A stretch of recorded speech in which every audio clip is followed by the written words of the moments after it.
listening to the AFTERBUZZ TV network. Now, the largest new media platform on the web and your number one source for after-show entertainment. Very good, Gene. Johnson.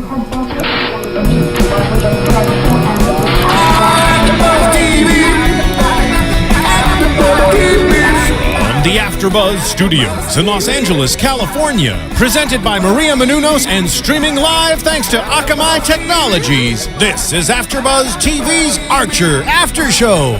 We'll break down tonight's episode and get you all the latest news and gossip. And now, another post-game wrap-up show for your favorite TV show. It's AFTERBUZZ TV's Archer After Show. Why, hello there, listening audience. You are listening to AFTERBUZZ, and we are talking Archer, Season 5, Episode 2. We're getting in there. We're getting in there slowly but surely. Or is it Archer Vice Season 1? Ooh. Title of the episode being Vice, A Kiss While Dying, which is probably by far the most literal title that we've ever seen in the Archer universe. Well, except for the whole not dying. Right, that's true. And I guess there was also the Sea-Tund episode, which was fairly literal. They were on the Sea-Tund. But anyways, why are we dipping back into the past? It's all about living in the present, if you ask me. And who is me? Who am I? I'm Greg Goodness. Welcome, Greg. Thank you. I'm Roya Taheri. I'm Scott Moore. And I'm Zach Wilson. All right, so let's dive right in because this is sort of the template for the new season. We've already had the introductory episode of Archer where we say, that's it, we're done, we're burning ISIS to the ground, and now we are full-on cocaine dealers in the world of Archer. And what a fantastic ride it was for this first episode. Well, this episode was almost like another little transition of like we got a little bit of like more mentions of ISIS and like reestablishing, I guess in case people missed the pilot, like what's going on. Except for the building is exactly like ISIS, but it's on the corner, and instead of it being in a tall, building, it's a big house. It's A mansion. But it's all in the same corner as ISIS. Yeah, same screenshot of that. The Addams Family Mansion, I believe it was referred to. And that actually brings us right into what we want to get off all of our chests, I think, is that this episode showed that there are a lot of similarities between the old ISIS job and, surprisingly, maybe not surprisingly, the new cocaine runner job. I thought it was particularly interesting that they are once again sort of going into covert territory, and they're meeting up with some old friends. We actually got to meet up with, the names are Ramon, Charles, and Rudy. Yep. I always forget that they're Charles and Rudy. I just assume that they are the two honeypot guys. That's what always comes to my mind. Oh my gosh, you sneeze glitter. Little newspaper over their face. Was this a welcome introduction? Did we want to see these guys back in on the first episode of the new season, first real episode? Or do you think we should have gone in maybe a different direction, introduce some new characters, some new crazy drug runners? What do you guys think? I don't know. I think I liked how they brought them in. I thought we still have hopefully a new character that's going to come out, because who is someone that's the actual dealer for them. So we don't know who that exactly is. So it's kind of nice to have familiar faces. And Lena, I can't pronounce his last name, but the voice of Charles, I love him. I love when he plays that character. So happy he's not dead. Right. Because now he lives to be snarky yet again. Right. I do agree. I think it's sort of like when you go into a new job, but you still use a lot of the old contacts because you know them. It's that kind of thing. It's like you're going to refer to your old contacts when you go in this new business. And so it was an interesting choice, but I did like it. I liked that they were back too. I like Charles and Rudy coming back. They're fun. Exactly. Ramon, I didn't mind seeing him again. It wasn't as strong like an episode as he had the first time around. Yeah, because you really do have him being introduced like a freight train on that first episode. And just that sort of figuring out what their relationship is all about the first time around is really fun. And I thought it was fun to see it progress. I guess I had a little bit different of opinion as you, Zach. I thought it was really fun to see it progress and sort of go into the more nitty-gritty of that relationship. And possibly the requited aspect of that relationship, that Archer is willing to kiss him. Although, to be fair, if someone is was dying in front of me, and their last wish is like, Greg, I just want one smooch. I would comb the bristles from my beard, and I would man up, and I would do that. Really, you would kiss them until they were dead? Well, when I kissed them until they were dead, you are twisting my words. And I appreciate that you are. I was going to say, Greg, go ahead and put that down then. That's going to be put into my medical directive now. On tape for perpetuity. Right. Do we have any volunteers? I mean, that'd be kind of fun. If you are dying and you need a man to kiss you. You know, man kissing aside, what I'm going to throw out there is that I thought that this was sort of a continuation of what we talked about last week, where Adam Reed and the rest of the creators, and Adam Reed talks about this a little in an AV Club interview that he gave, which we're going to be talking about later in the show. Little tease that. He talked about how the first episode was, like we hypothesized, a transitional episode, and sort of reassuring everybody that everything is going to be okay. This is still the Archer that you know and love.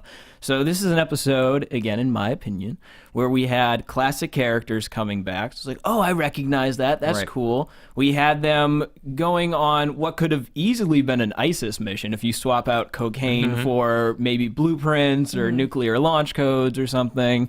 And it's a nice way to dive back into this is the new world, but this is also the old world. Yeah, and have those familiar characters, because I think, like you were saying, if they were to throw in all new characters, it would be a little too much, I think, right now with this transition. But I also like this episode's back to its old pacing. You know, it's like this is the Archer pacing. It's very fast. It's almost hard to keep up with because there's so much going on in such a short amount of time. No more trailers for the rest of the Yeah, season exactly. playing at the end. And I love how they made Pam the new Cheryl in a way, because she's very high energy because of her cocaine. But, I mean, we'll get into that, but I love that change for it. I mean, Archer straight up just gives a little speech about how it's gonna be the same.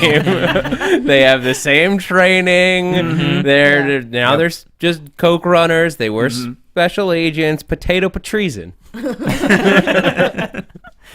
I think that you bring up a very interesting point, though, about Pam and how Pam is now addicted to cocaine. We've established that in a very short period of time. So, if anything, I guess Archer is now a cautionary tale about the dangers of drug use. Just once, kids. That's all it takes.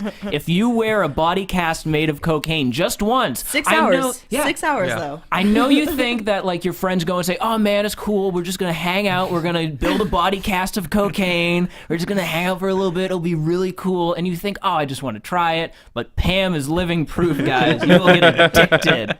I don't know. It sounds kind of fun. And people will push you around and you get to have that cocaine sense. I mean, I'm not... Okay, I just kind of buried myself. You just referred to it like it was Spidey sense. Kids, cocaine gives you superpowers. Right. Hey, you can lose weight, so, you know? Wait, it doesn't? Okay, but in all seriousness... Pam was on the track to be a good agent. We saw her in the field. Right. She rescued the Pope. She also killed the Pope, but she rescued the Pope for the most part. And now, this episode, I thought, showed, I guess I should put it to you guys, is Pam a liability now? I think she's going to be helpful, honestly. I feel that because she was hesitant as an agent in a way because she didn't really know. And she's Pam. And now she's just going to go head first and not even think about it. Do Archer-like. And I think she's going to pull it off. I hope so. You know, because it was sort of like, is she going to be so distracted by the coke that she won't be able to do what she needs to do? That was my only concern.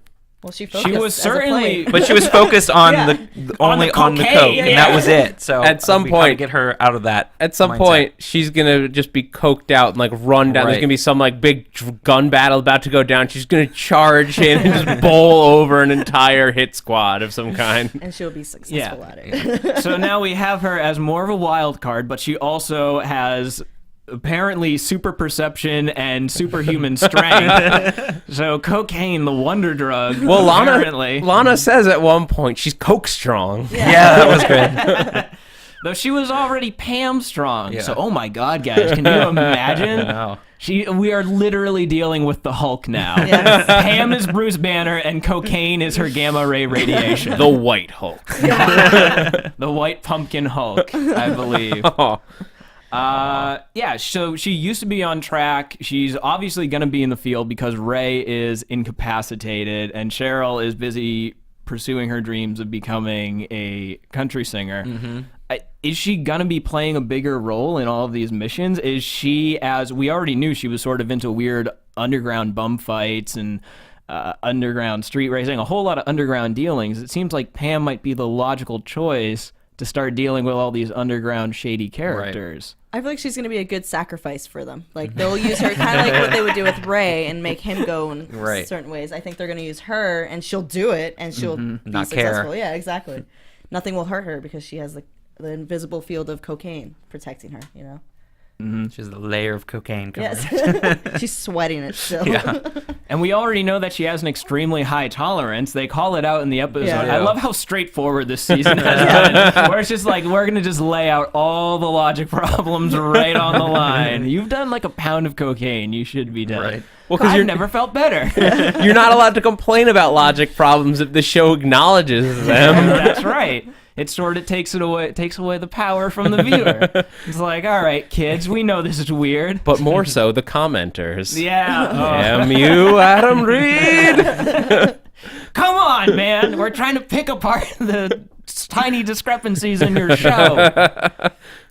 Help us help you. And by help, I mean tear you down slightly. But in a most loving way. But they really, Right. he really does like make a point of like going in to explain everything. Like he's making sure you get they basically pitch the show again in this episode. It's the A-Team meets Scarface. Yeah. Oh, and how great of a comparison was that? Yeah. Because then immediately there's like, I'm on board with this. Right. I'm okay. I can see why Archer is on board with this. Archer now views himself as, I guess, presumably the new, well, Murdoch maybe? He was a character, right? Yeah. I'm not super up on my A-Team, but I think that Pam is definitely the new Mr. T. Because she is very large, she is very crazy, and she is just willing to go in and wreck stuff. And do anything. Hey guys, speaking of commenters and our tiny commenters that we are, we have to give some shout outs to people who were kind enough to go in on the YouTube page and throw in their 2 cents. Elite194 thinks that Krieger is somehow involved in Lana's baby. We were talking about that last week, throwing out our own opinions. And he mentions it's very plausible because he is basically a boy from Brazil. So really capable of anything. There was also a nice gentleman who I'm just going to assume his YouTube account was deleted because I couldn't check on his name later on. But he mentioned that he thinks that it's Ray's baby because they once had a drunken conversation about what beautiful babies they would make. And I'd have to agree with him. I'm pretty sure I commented before it disappeared, but I agreed with him. I didn't even think of that in that conversation. That's an interesting one. It'd be a good drama. Yeah, I'd enjoy it. baby mama drama. Mhm. No.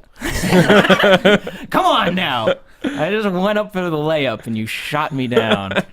Aaron Williams pointed out that we incorrectly identified the opening song in the pilot as Swan Lake, when really it was William Tell or something. It was a William Tell song. It's not the William Tell Overture, Aaron. Here's the thing, is that we looked it up and then we immediately forgot it. I'm not sure if the cocaine from the episode is somehow coming through the airwaves into us. But then I think we'd be more super focused and like really in tune with what it was. I don't know. The point being, guys, that we really do appreciate those comments. We appreciate your reaching out. So do that on YouTube. Also, go in on iTunes. Go in on subscribe. Go ahead and rate us. Give us a few comments. Let us know what you think, because that's important to us. That's the only way that we can keep the lights on around here and in our swollen hearts. I was going to say egos, but hearts is so lights much, in our hearts. Yeah, hearts is so much more friendly. A couple of Qs would love some A's. Yeah. Hey now, we're talking about hearts. You know what hearts do? They Break? sing. Oh, I was gonna say they beat. Like when that spot when Pam had to. Guys, we need to get on the same page. I know we're not there today. The chemistry's off. Yeah. What did your heart tell you? I was thinking about Pam in that moment in the episode. We're not just focusing on Pam. I know. You know who else is in this episode? Cheryl Carroll. And it turns out she can sing, which the entire episode was about how she couldn't sing. Yeah. for her little plot point. And for the love of God, we cannot figure out what the reference is when Ray is in the window and the light is shining down and he's saying, no, again. It wasn't X-Men, was it? Was it what's his name? The professor? Xavier. When did Xavier? Xavier No. get singing lessons? No, it wasn't the singing lessons, but it's where he's in the wheelchair with the blanket. with the blanket, Yeah, and that's and what I was he's thinking. Is that electric, yeah. from that? Is it from that? The second I want part, people to let us know what that is. I think it's the second part. The first part is from a movie. I've seen it, and it's like an Oscar-winning movie, and they're fighting. That's why they have to comment and subscribe, people. Yes. You got to let us know what that is because it's driving us all crazy. I had no service to look it up. 1,000 internets to the person who can name that reference. Oh, man. But she can sing, the point being, after all, Krieger wired up some cameras in the hallways, bedrooms, bathrooms, bathrooms. And we now know that Cheryl Carroll can sing. One of them was just straight up in a toilet. Again, it's very plausible. Right. It's all within the realm of him being Krieger. The thing that I noticed about this is that Mallory, you could literally see her going, yes, yes, and twiddling her thumbs in anticipation. Why do you guys think that Mallory is now so involved in Cheryl Carroll's singing career? Some money. Because exactly what you just said. Exactly. She has nothing else to do. Right. Now. She sees money, dollar signs in her. Well, those are two very different points. Now, the money thing, we just saw that the drug thing is not going well for the Archer crew. They just picked up a whole briefcase full of Monopoly money, and turns out they thought they murdered some people but didn't murder some people. So they do need a source of income. So maybe Mallory sees dollar signs? Right, that's what I was, and the fact that she can be kind of bossy again, because that's what she was used to doing, and now in this different role, she can't necessarily be the boss. So in a way, being the manager for her would let her kind of be that kind of person again as well. So now she did set up the drug deal, but we're still very much operating in that shadowy zone where it's Mallory knows there's a whole lot of people that we will not know probably for at least a few more episodes to come. But yeah, I definitely agree there that Mallory seems bored. She's just wandering around a big old mansion with her glass of Glenduley and trying to make sense of the world. And maybe this is an outlet for her to go in and be controlling and slowly degrade and ruin someone else for her own profit, as we've seen her do in the past. Her own little project. And she likes to do with Cyril, Quick question. Cyril, we just learned that he was a lawyer, right? In this season. Yeah. So, did you guys see the reference? I don't know if it was a reference or anything, but how similar he was to Saul Goodman from Breaking Bad, how he's got to launder the money now, and he's that person? And he had the suitcase with the money, and he knows that it was fake money. Yeah, well, they kind of give him more credit in this season than being that. That's actually a really good point. Is that Cyril is now also more on the ball. Yeah. As much as we've sort of blown everybody up, now Cheryl Carroll is doing her own thing and doing it well. Cyril is competent for once. Well, I feel like Cyril's always been competent. He's just been surrounded by incompetence. Letting his sexy like he's always good at like finding the money or like hiding the money where necessary. He's always established as a good accountant. Yeah. So now he's going to be good at laundering. I always thought he came across as, and I know what you're saying, like he was good, but he always came across as sort of, maybe it was underappreciated, or there was just something about him previously that maybe now he will get that appreciation. But he came across as just on top of everything this time. That was just, I don't know what it was exactly. I can't quite put my finger on it. Well, I guess in a coca dealing organization, the accountant is a lot more important than in the spy business. Apparently. When he was telling Archer that it was fake money, the way Archer took it was as though he was right and that he's higher powered than him, and Archer messed up, versus the other way around where they kind of just yell at Cyril. Yeah, and always kind of blamed him for everything and kind of, To be fair, though, even in the realm of Archer's crazy universe, it would be really hard to blame Cyril for something going wrong there. It was definitely a Cyril-free operation this time around. I don't know. But it'll be interesting to see where that all progresses. You're absolutely right. That's Cyril, that's a very good point. both Cyril and Cheryl Carroll now as competent in their jobs. And how are they going to be better. connected when they're on the road, too? Like, is Cheryl Carroll going to be on the road with them? Exactly. And then real quick, with Ray being in the wheelchair, reference to that, what was the reference to him being in his underwear near the end? He had a suit on when he passed out drunk, and then all of a sudden he's in his underwear. Yeah. And Sarah looks at him. Oh, I thought that was always just he him do being that? a drunkie. Yeah, it was like at the end of the That's end of just the how night. drunk Okay. he got. That could be. Seems There like could in be the more. same There could be spot, more I to don't it. You're know, right. yeah. I didn't really catch it either. I was like, it's the end of the night. That's I don't know if it had to typical. connect with our connection of what he was supposed to reference to, so I'm just gonna throw that out there. Some cues, waiting for some A's. You're really gonna latch onto that phrase. That's great. I love it. Gonna own it. Speaking of Q&As, you see how smooth we're getting here, guys? We The were whole able. season of this. Yeah. Well, hold on. Stay tuned, guys. Before we get to the Adam Reed stuff, Yeah. can we talk about Woodhouse? Yes, I know. I didn't want to forget that either. I was gonna make sure we talked about Woodhouse, He's in the pool. like the Biltmore Estate pool. Like that's what I thought of when I saw that. A hollowed out pool where Yeah. I didn't see a ladder, so I don't know how he got either in I think or there was out. I think there was a ladder. Oh, At least yeah? it came out from the shallow end. I don't know. But he's moved in. He's got a bench and like Right, and a cot. It looked Yeah. like a little. I wonder how long he's been talking to himself to hope that someone will just show up and help him out. You know, Yeah. as soon as they cut to him when Echoing Kruger was into going Yeah, through he's like, I'm finished. and then the camera's hello. Oh, I'm so glad he was back though. We'll see I was, more. of I him. was worried Well, about I him. guess he's not the lead ringer then for the cocaine. I don't mean to poop Not on yet. your prediction, Not yet, but who knows? Yeah. The season is young. The season is young. Maybe. Well, we have at least one, if not two, different mystery people floating around right now. We have who did Mallory call in the pilot, and then who is this master drug kingpin? And are they the same person? I think they are. Although, why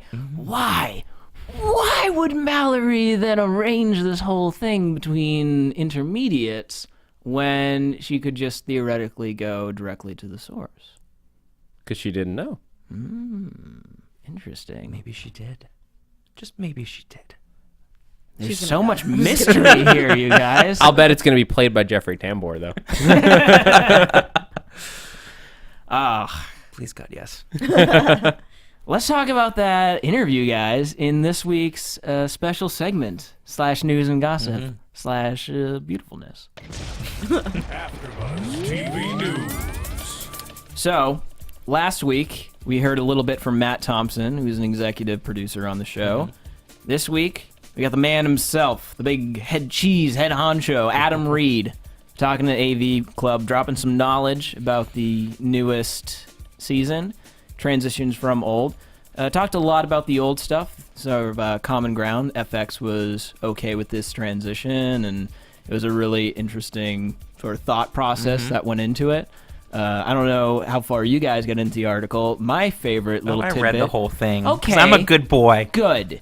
My favorite part is that we got a little bit of teaser for season 6. That's right, we're only 2 episodes in, but we're already speculating about where this will all end. What? Yeah. Spoiler alert, guys. He's thinking about setting the rest of season 6, the entirety of season 6, Spoiler alert. thank you, Spoiler alert. in a prison. Yep. So we theoretically know that things aren't going to end well for the Archer crew in their cocaine dealing endeavors. That would be really funny if we spent like season 5 in doing this coke thing. Then they go to jail, and then they get out and they like go back to spying. Back to Spike. Or it would be really sad if season 6 ends up being it and they end it like Seinfeld, and then I'd be really depressed. That's how it all It ends. just ends on... Exactly. And that's the very end. Which they would totally do too. They would just Right. play the music. I don't like the prison idea. I don't No? like that because even what Archer says it to Lana, or Lana says it to Archer, idiot, we're not going to be in the same cell when they were in the first episode being interrogated. So that means we're going to lose characters. There are co-ed prisons. It's a course. thing. I don't Right. like No, that. it's not. No, they could do a white collar, like, mixed prison. There's got to No, be. it's really a thing. like a white collar. Is it? Yeah, there is a minimum security, and they're not where these people would go. But For mostly treason? That's where Yeah. they would end up? Oh. Any other interesting tidbits you guys gleaned from that article? I was distracted Clearly by the prison not. thing. I did, but my brain kind of just shut down on me, so now I forgot I have to reboot it. No, we all just latched onto the prison Cocaine? You want some thing. cocaine? Yeah, exactly.